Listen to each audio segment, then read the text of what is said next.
Good afternoon, everybody on LinkedIn. I've been really looking forward to getting these interviews done that I promised I was going to do last week.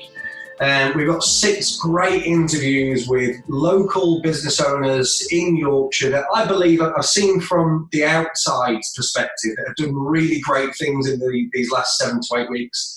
We're going to try and not use any buzzwords, so we're not going to use the word pivot. You're definitely not going to hear that in the next hour. You're going to hear from somebody that I would suggest runs the leading creative marketing agency here in Sheffield, but they don't focus just with businesses here in Sheffield. I'm speaking to Gerry Arcari, the owner of Vivid Creative. Gerry, welcome. Hi, John. Thanks for the time today. So like I said, I'm interviewing 6 people that I believe have really shown great qualities over the last 7 or 8 weeks. I think it's really important to share your journey because the last 7 or 8 weeks have been interesting for a lot of people. And what we can take from this is good pieces of education to help inspire people around the region, maybe to think a little bit differently, do things a little bit differently to get the results that they want. So the first question that I'd like to ask you is, in fact, no, just introduce yourself. Tell us a bit about who you are, what you do. Tell us a bit about your business. Yeah, thanks, John. I'm Gerry. I'm the founder and MD of Vivid. Founded the business 20 years ago. We're based in Sheffield, down at Kelham Island, creative marketing agency. We predominantly deal in brand strategy, brand creation, and digital. And we work with a really nice mix of clients. People we look to work for are aspiring brands and progressive business leaders, people who want to actually get results. There's a fine balance between just doing some marketing and actually focusing on something strategically and being able to sit at the end of the table after a month and saying, yeah, we created this revenue for you and it's got ROI attached to it. And they're the types of clients we're looking for. So people that are aspiring to grow, be something a little bit better, different than what they're doing right now, realise that there's a hole and they might need some specialist strategy to help them get there. Yeah, absolutely. I mean, we've just taken on a really nice job for a client, B2B. They're in the packaging sector.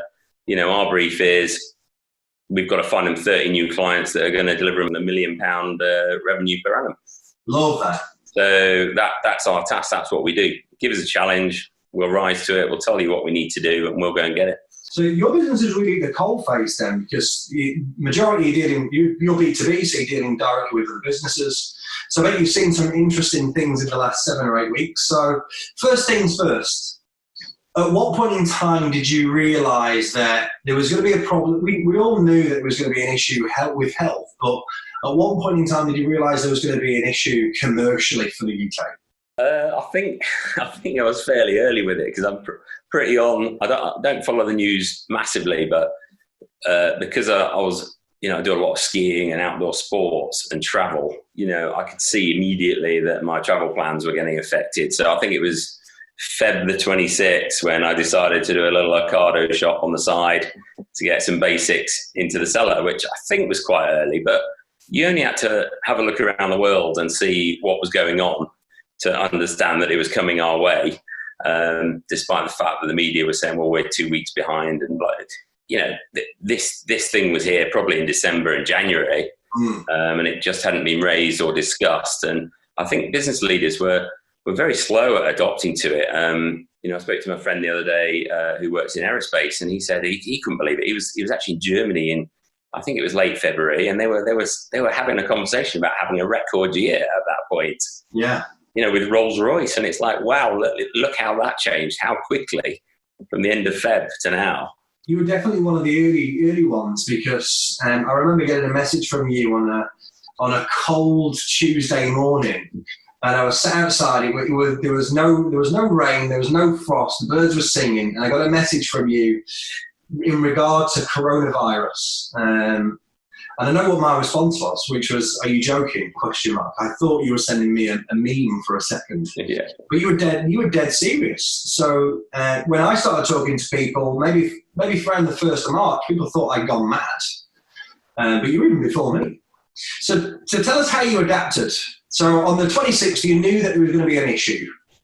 So what plans, what measures did you put in place? How did you adapt? Yeah, well, obviously, we were working with you, and we obviously did some due diligence around the business and identified, weaknesses, threats, opportunities, documented those, and then we tried to pick them off.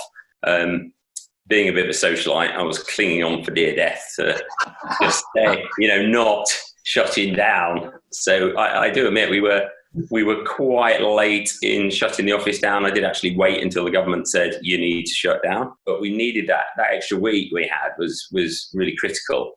I bet looking back at that now, you seem thankful for that week of that. Yeah, absolutely. Yeah. And we managed to get them, it was over the weekend, I think, and the statement was made on the Sunday, and it was immediate. We reacted immediately on the Monday, rung people from our regular meeting in the morning, and just deployed an action plan really to get everyone working from home, get a VPN set up, remote access, and just sort of identify who potentially was most at risk as well, and deal with those guys first.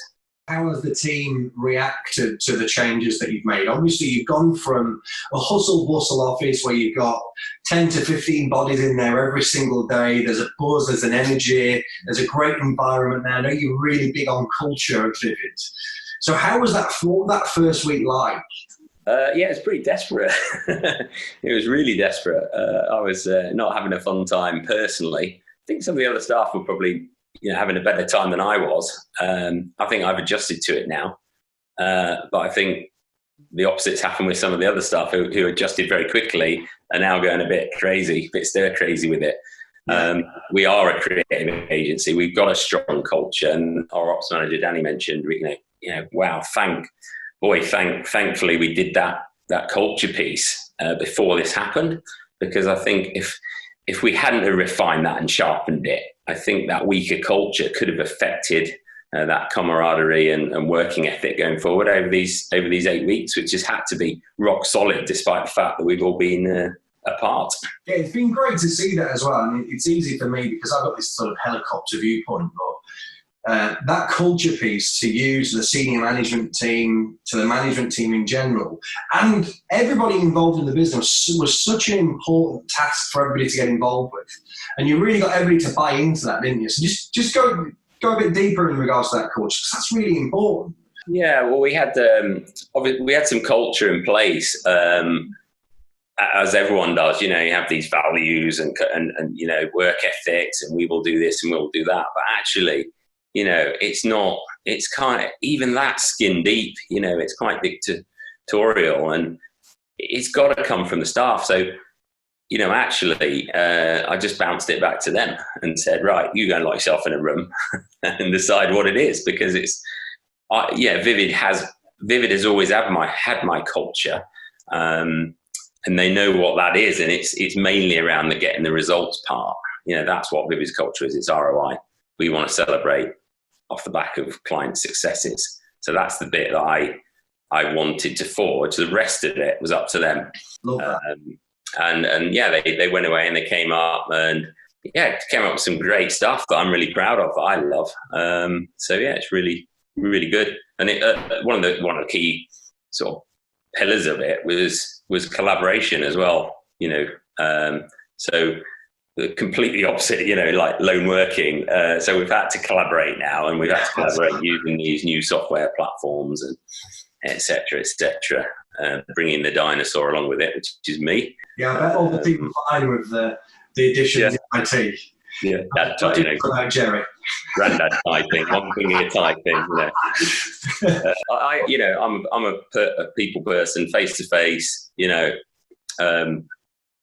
Doesn't mean that I don't respect the technology. Obviously, it's here and we can use it, but there's been a lot of emails going around recently, ridiculous amounts of email, and that's what I found personally is I think culturally for everyone at work is that the amount of emails has gone up. You probably log in on. I've heard some people saying, they're getting up late. I'm not. I'm actually working much longer and harder than I've ever worked in the last 10 years, I would say. So, I've been getting on screen sometimes at 6 a.m. to get jobs done, because that's the only headspace I've got before the office wakes up at 9. Yeah. and then working right through till 6-7 o'clock, and then you're like, well, I want to catch up on my social stuff. So then you're on your phone, and then before you know it, it's 11 midnight, and your screen time has been constant. Yeah, I've had to stop myself. There's been a few times where I've just had to, for sanity, just get out, just go for a walk, you know. And I think that's something that lots of people have got from this. Before it, you know, technology was a major part of the way that we communicated. And over the last few weeks, I know I got a group chat that I messaged in the last bank holiday and said, look, no phones, put them down, get rid of them, have just a couple of days talking to other human beings. We don't need to look at LinkedIn. We don't need to do that. Just put them down and get a bit of rest back. So tell us about some of the wins that you've seen, because Vivid's, unlike many sort of agencies that focus on branding and marketing, we've seen a massive decline with lots of companies in Sheffield in regards to the amount of work they've been doing. Now, Vivid's not seen that. In fact, you've continued to grow. So what wins have you seen? Yeah, it's interesting. Yeah, I mean, this month we're going to have one of our best months in a while, in a long time.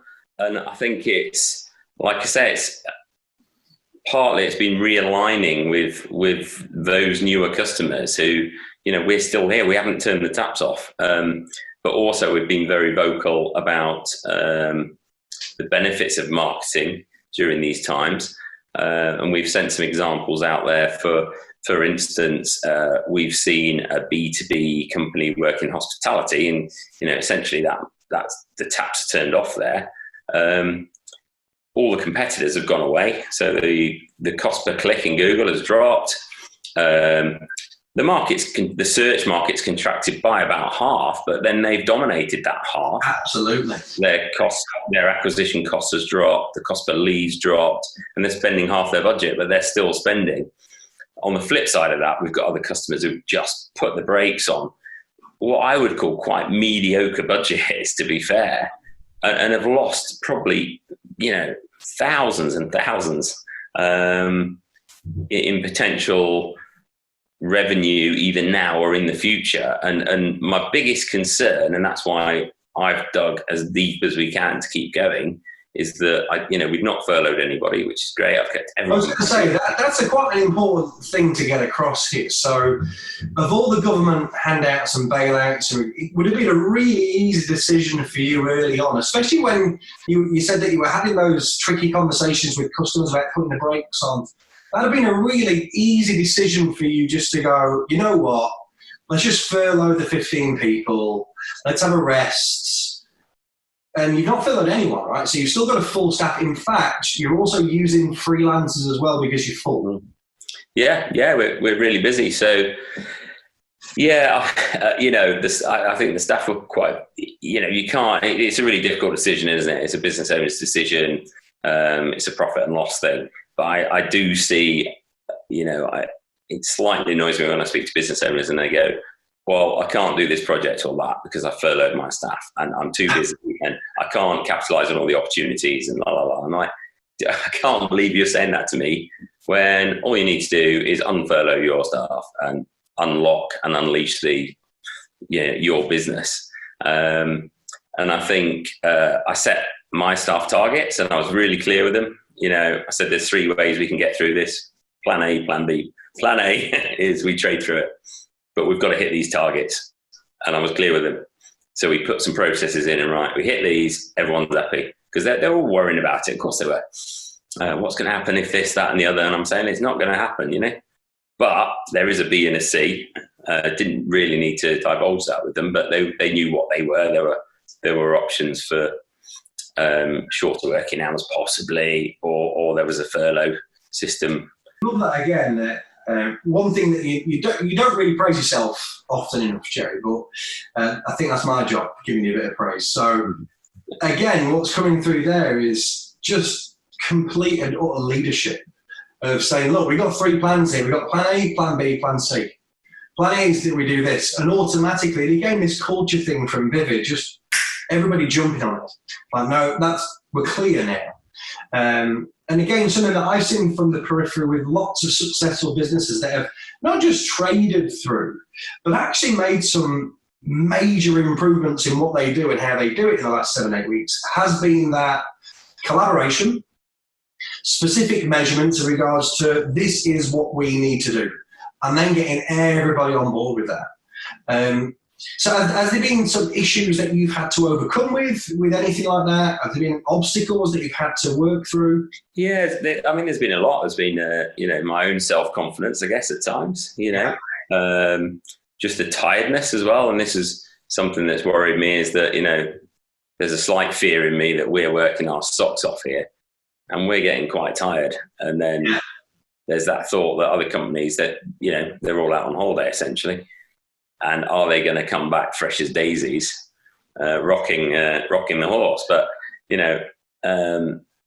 I don't think so, because I think we came into this with a strong pipeline, and we know a pipeline takes 3 to 6 months to build. And although our pipeline started to deteriorate through projects going on hold, right mid-projects and massive projects, we're just like, well, we're not doing that. We're just putting it on hold.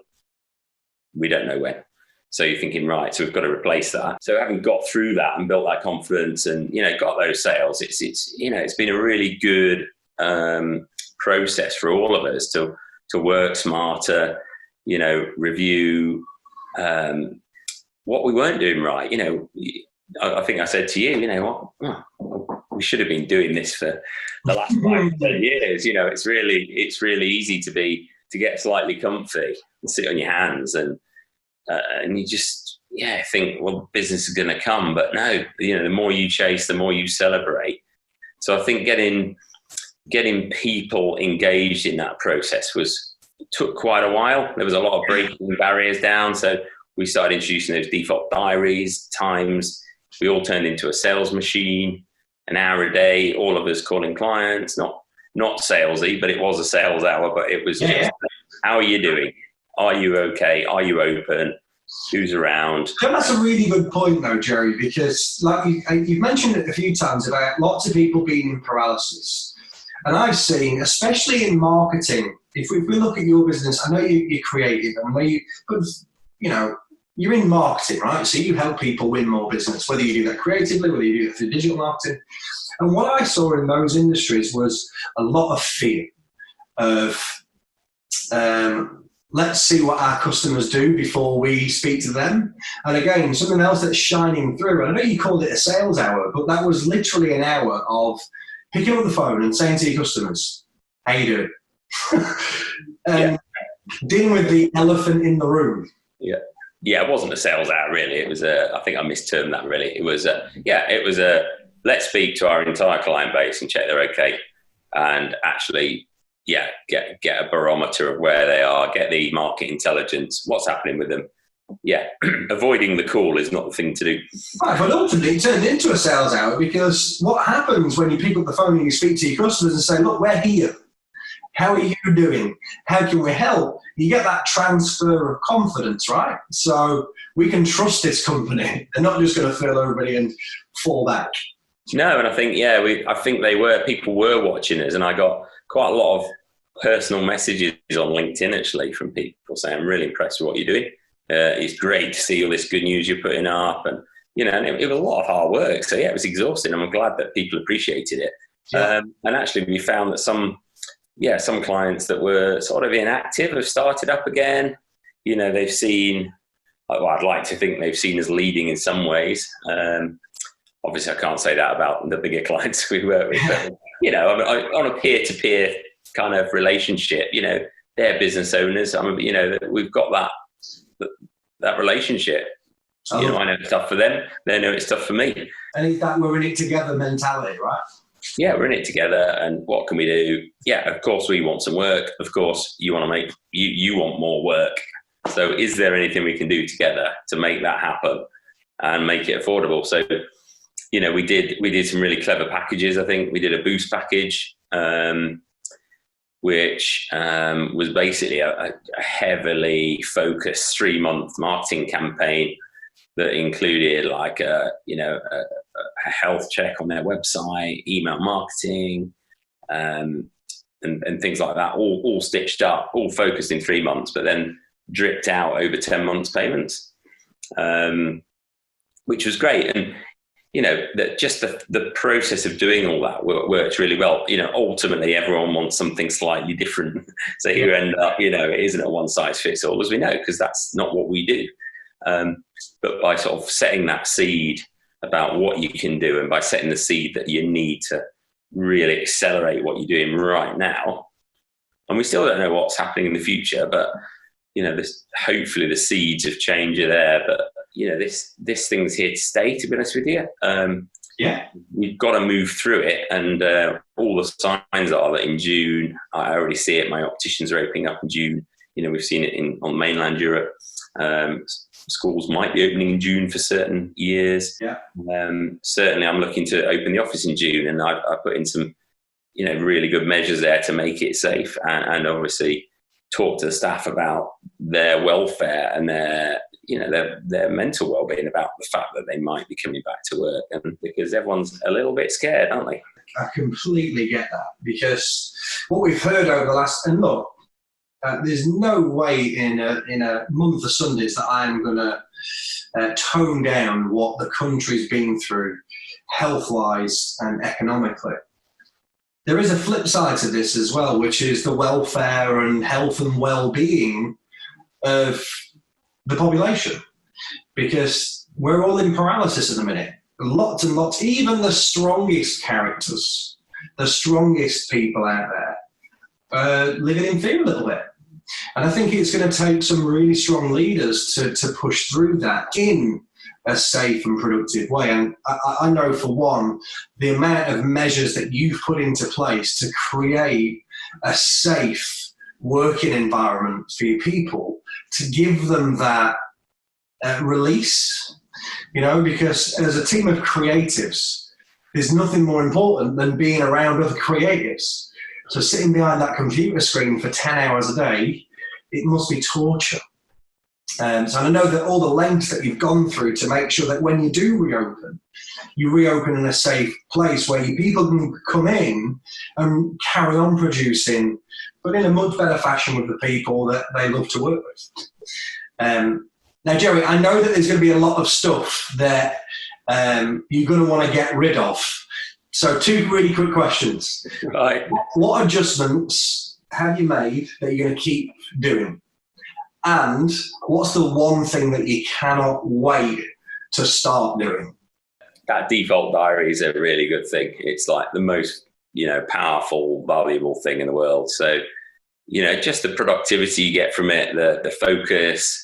It's very easy to drift, through a day, not dealing with the frogs in your day. There's those really important things you need to do, and having the routine that,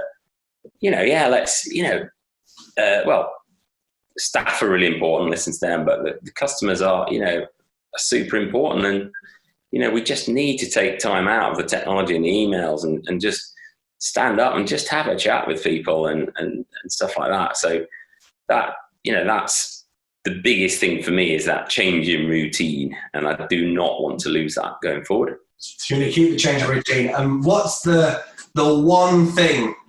I think I already know the answer to this question. I don't want to prejudge. What's the one thing that you cannot wait to do when you're allowed to do it? I don't know. Well, if it's work related, if I just want to go to the pub with some mates, obviously. But if it's work related, it's I can't wait. Well, I won't be able to do it. I'll have to do my 2 meter distancing. It's the floating around, and listening in and just getting there, feeling the pulse for the business and what's going on. Who thought, Gerry, that 12 weeks ago you'd have been saying, I cannot wait to get back in a room full of people. I cannot wait. Yeah, and I think throughout this we've just adopted 3 pillars, haven't we? It's been about people first, then performance, then profit, and I think that's really kept the business alive and thriving and growing. And I think that's been the most important thing. So I think for me, the challenge for the businesses that are currently shut or at half speed or whatever the speed at is how. And this is where we come in, from a marketing perspective. How on earth do you start in theory, an empty pipe back up. There might be some stuff in it, but who knows? That could be dead already. Yeah. So how do you, it's acting like a startup business. You've got to grow that pipe. That could take 3 to 6 months. So, you need to get your activities in place now. And I heard on the news the other day, they were talking about the Cornish tourism, and they were advising the companies down there to do their marketing, build up, get ready, have it all ready to go for when they open. Don't do it after they open. It's too late. You won't have the time. You'll be too busy. Problem with most marketing, there's two things. So I always look that people don't focus on ROI. They don't measure ROI effectively enough. And second of all, we wait until it's too late. Waiting until, if you are, let's say, you're in hospitality, where you're being told that provided everything continues to go, July or August is where hospitality will start to move again. Well, if that's the case, that's 8 weeks away. You've got to start looking at how you're going to adapt, how you're going to change. I was speaking to somebody literally 2 days ago that was, I know that I'm not going to get into government and things like that, but they were complaining about Boris's speech on the Sunday about returning to work on the Monday if you were in manufacturing. I said, I cannot believe that they gave them 24 hours. And I was like, but that's not Boris's responsibility. It's the responsibility of the business owner to go, okay, at some point in time, we're going to have to go back. So what do we need to change? How do we need to adapt in order for when the green light does happen, that we actually get started again? So if you are in a curtailed marketplace that may have furloughed their people because you had to, or your marketplace is dead, now is the perfect time to be discussing strategy. Maybe not deployment, but definitely strategy of marketing, right? Yeah, absolutely. Yeah, it's a perfect time because you've kind of got some, well, it depends who you are, but you've got some time on your hands. In theory, it's really good to be thinking with a clear mind about the future as well, with new strategies in place. But it's about, you've got to be a bit brave and a bit bold. You've got to try new stuff, but you have got to measure it. You've got to do proof of concept stuff that just trial it. Does it work? Does it look right? Does it feel like? Talk to customers. Now's the time to diversify and capitalize on all your competitor sort of weaknesses and differentiate. We have stayed away from every single COVID word that has been mentioned in the last 7 or 8 weeks, Gerry. Well done. Final question. What have you learned about yourself? I've learned that I'm like a caged tiger at home. I need some social interaction.